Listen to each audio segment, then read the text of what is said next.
ఒక వేశ్యని సమాజంలో ఏ విధంగా చిత్కరించుకుంటామో, ఆ వేశ్య పడే బాధ, ఆవేదన ఆ వేశ్య ఒక రిపోర్టర్‌కి చెప్తున్నప్పుడు కవి ఆమె బాధని పాట రూపంలో రాయడం జరిగింది. నేనొక పండై తనువే పుండై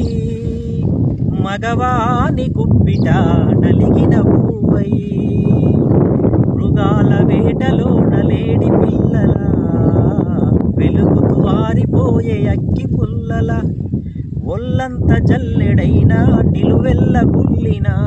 ఒల్లంత జల్లెడైనా తనువెల్ల కుల్లినా తెల్లారేసరికి మల్లె దండనైత ఇంకొకడికి నేనొక పండై తనువే పుండై మగవాని గుప్పిట నలిగిన పువ్వై ముట్టొచ్చి మూలకున్న జరమొచ్చి మూలుగుతున్నా ముట్టొచ్చి మూలకున్న జరమొచ్చి మూలుగుతున్నా పొత్తి కడుపు నొప్పి ముని పంటాదిమి పట్టి రాతిరంత జాగారము రక్తపు మడుగులలోన మత్తు దిగని మొరుటోడి కోరికల కత్తులకి నేనొక పండై తనువే పుండై మగవాని గుప్పిట నలిగిన పువ్వై.